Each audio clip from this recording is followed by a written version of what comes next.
नरहरी झिरवळ आपल्याबरोबर आहेत, राष्ट्रवादीचे आमदार. झिरवळ साहेब, खरं तर विरोधकांनी शपथ घेत नाही आहेत. विरोधक म्हणतात आहेत की हा सगळा सत्ताधाऱ्यांचा विजय जो आहे तो ईव्हीएमचा विजय आहे आणि त्याच्यावरती ते आक्षेप घेत आता बैठक होते विरोधकांची आणि ते शपथ घेण्यावरती बहिष्कार टाकतात. शपथ आज घेणार नाही, उद्या घेणार नाही, परवा घेतील. आणि हे विरोधक म्हणून त्यांना ते करायचंच आहे, दाखवायचं असतं ना का आम्ही काहीतरी विरोध करतो. परंतु सातत्याने मार्कडवाडीमध्ये सोलापूरमधल्या एका गावामध्ये शरद पवार जाणार आहेत, राहुल गांधी जाणार आहेत आणि त्या सगळ्या संदर्भात लॉंग मार्च काढणार आहेत ईव्हीएमच्या विरोधात. पण मग त्याच्यावर सगळी सर्वसामान्य जनता सुद्धा जे म्हणते का लोकसभेला एवढा चांगला विजयी मिळाला तेव्हा ईव्हीएम होतं का, तेव्हा तेच होतं, तेव्हा कुठं बॅलेट होते. मग आता एकतर्फे जनतेने मान्य केलं तर सगळ्यांनी मान्य केलं पाहिजे. परंतु सातत्याने विरोधक जे आहेत ते आक्षेप तुमच्या सगळ्या या विजयावरती उचलताना पाहायला मिळत आहेत. अजित पवारांची प्रॉपर्टी रिलीज झाली काल 1000 कोटींची, त्याच्यावरती देखील सातत्याने विरोधक म्हणतात आहेत की भाजपसोबत गेल्यामुळे अजित पवारांना हे दिलासे मिळतात. आता विरोधकांना दुसरं काम काय, विरोध करणे हे एकच काम राहील. त्याच्यामुळे त्यांना छोट्या मोठ्या गोष्टीचा विरोध करून ते जनतेसमोर आणणं, जनतेचा काही कामाच्या माध्यमातून वेळ देणं, त्यांच्याजवळ आता कामाचा विषयच येणार नाही, विरोधात वेळ घालवणं हाच तेवढा वेळ आहे. खरं तर मुख्यमंत्री उपमुख्यमंत्री पदाची शपथ तिघांनी घेतलेली आहे प्रमुख नेत्यांनी, परंतु मंत्रिमंडळामध्ये कोणाला स्थान मिळणार यावरती देखील प्रश्नचिन्ह आहे.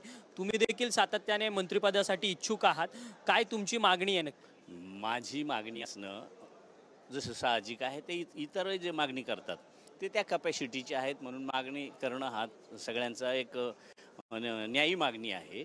आणि शेवटी नेते मंडळीला वरिष्ठ जे आहेत महायुतीचे नेते त्यांनी ते बसून ठरवून योग्य माणसाला त्या ठिकाणी जागा. चौथ्यांदा तुम्ही निवडून आलात, आदिवासी समाजाचं तुम्ही नेतृत्व करतात सातत्याने, विधानसभा उपाध्यक्ष सुद्धा तुम्ही राहिलात. आता त्याच्या पुढची जबाबदारी पार पाडायची ही वेळ आली असं प्रत्येकाला वाटतं ना, सर्वसामान्य जनतेला सुद्धा वाटतं का जे ह्या 5 वर्षाच्या कार्यकाळात उपाध्यक्ष अध्यक्ष असताना ज्या पद्धतीनं महाराष्ट्रभर सर्वसामान्य जनतेला जो दिलासा दिला त्याच्या माध्यमातून लोकांची मागणी आहे. माझी असणे तर साहजिकच आहे, पण लोकांची मागणी आहे. पेसा कायद्याअंतर्गत भरती होण्याकरता देखील तुम्ही एक मोठा लढा उभा केला. मध्यंतरीच्या काळात सर्वच आदिवासी समाजातले मुलं मुली मुंबईत ठाण मांडून होते, तुम्ही त्यांची समजूत काढताना पाहिलात. खरं तर मोठी एक संपूर्ण ही प्रोसेस होती. खावटी योजना असेल, पेसा असेल, या ज्या काही आदिवासी समाजाच्या योजना होत्या त्या तुम्ही आणण्यासाठी प्रयत्नशील होता आणि विधानसभेचं तुमच्याकडे उपाध्यक्ष पद होतं संविधानिक. आणि आता खरं तर त्याच्या पुढची बॅटिंग तुमची होईल की नाही, पक्ष नेतृत्वांकडनं काय माग? पक्ष नेतृत्वाला माझी हीच मागणी आहे का बाबा आता एवढ्या दिवस मी समाजासाठी केलं आहे, याचा अर्थ समाजाचं सगळंच अडीअडचणी संपल्या असं नाही. खूप काही आहे, जुन्या पारंपरिक योजना आहेत, शिक्षणाच्या सुविधा थोड्याशा डळमळीत आहेत, त्या जागेवर आणणं, शिक्षण जर चांगलं उभं करून दिलं तर आदिवासी मुलांना मुलींना त्या ठिकाणी त्याचा फायदा होईल, या दृष्टीने प्रयत्न करत राहू. त्याचबरोबर सुशिक्षित तरुणी भरपूर मोठ्या प्रमाणात आहेत, पण रोजगार नाही.